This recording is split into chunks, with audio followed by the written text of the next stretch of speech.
Past 22. Eat fast, dad is gonna come. Geeta was hastening up Mayal and Saranya.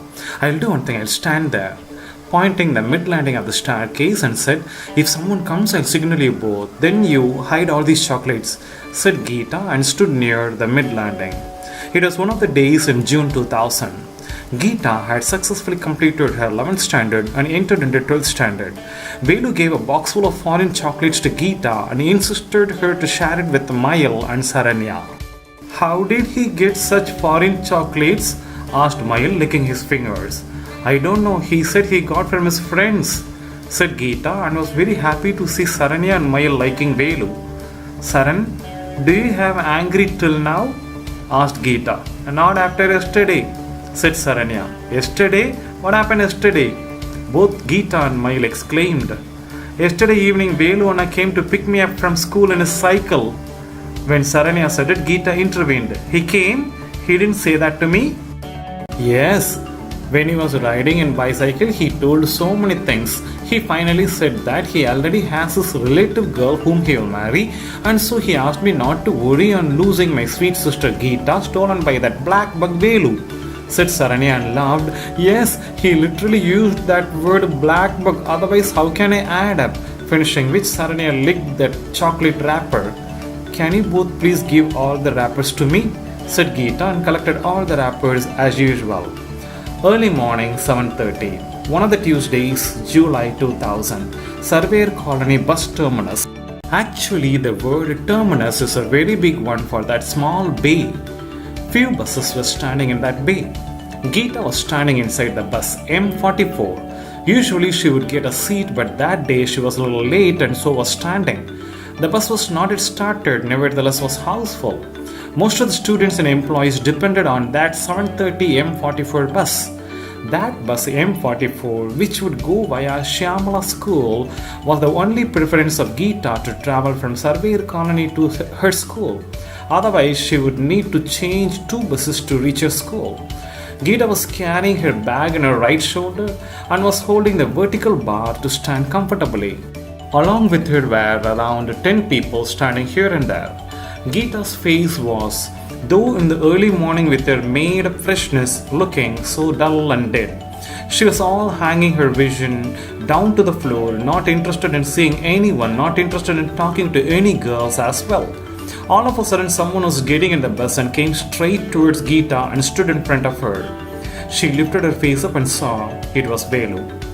He was taking his breath up and down in tension. He must have practiced this dialogue and this scene for the whole previous night. As he was going to execute these dialogues in live, he was naturally and obviously tensed to release such panting. I want to talk to you. Can you please get down? Said Velu and got down the bus. As the whole bus was calm and no one was speaking among themselves, all the eyes were on what was happening then. Geeta saw everyone's face and saw outside the bus. Velu's eyes were fixed on her. Without getting down the bus, she stayed there still as she was before, holding the vertical bar tightly.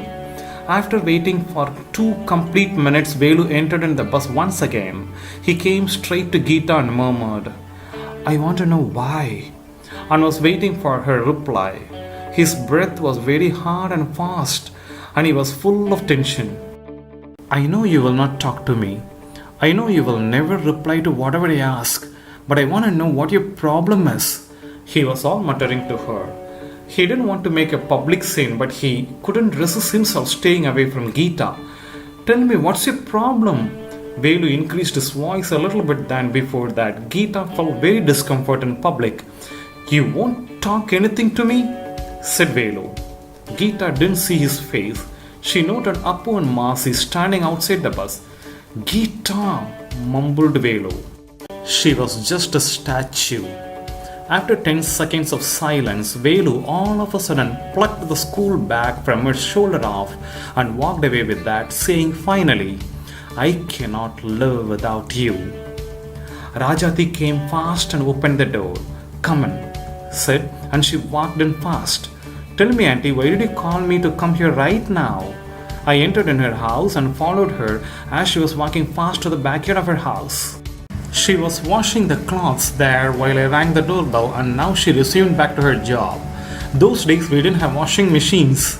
There was a huge stone, say approximately to the height of waist level, and the top of the stone would be 15-degree inclined towards us. We could stand and wash the clothes on the sloped part of the stone. This arrangement was very famous in South India, and even now in few suburban and rural areas we could see such washing stones. Sit down there. Pointing the staircase, Rajati started washing the clothes. I sat on the steps of the staircase near the washing stone. Rajati's style of washing the clothes was damn unique and aggressive. No one could imitate it. She would hold one end of the cloth and bang the cloth on the stone. The water would be splashed all over. Nobody could stay in that backyard while she would wash the cloth other than getting themselves wet. But Rajati would never mind that. Adding up to her washing style, she would howl every time she banged the cloth. If that cloth were a living being, it would become chutney in a single bang. With her size and with her force, all the grim and stain in the cloths would be flown away. Tell me, auntie, any problem? I got scared in the tone of your voice and phone. I said calmly. How's Geeta? Is she studying properly or not? Saying which, Rajati banged the cloth which almost would have torn. Geeta? I gave a pause and said, yes, she's alright, she's doing great. She got good scores in her quarterly exams. Rajati dipped those cloths into the water for rinsing and asked me, is she going behind boys? I got stunned on hearing that. What is she asking? Did she see something else around? Or did somebody say anything else to her? God, has anything else leaked around? My mind was vacillating with questions. Rajati dropped the job of washing those cloths and walked towards me like Lady Gaga and whispered, yesterday morning in M44 bus in front of all the people, she was romancing with a guy who looked like shit piece. What?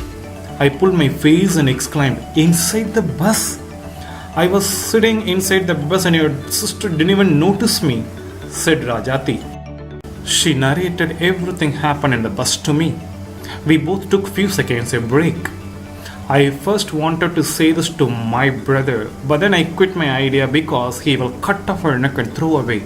You are the first son. Take care of the family, that's all. She walked back and started her banging job.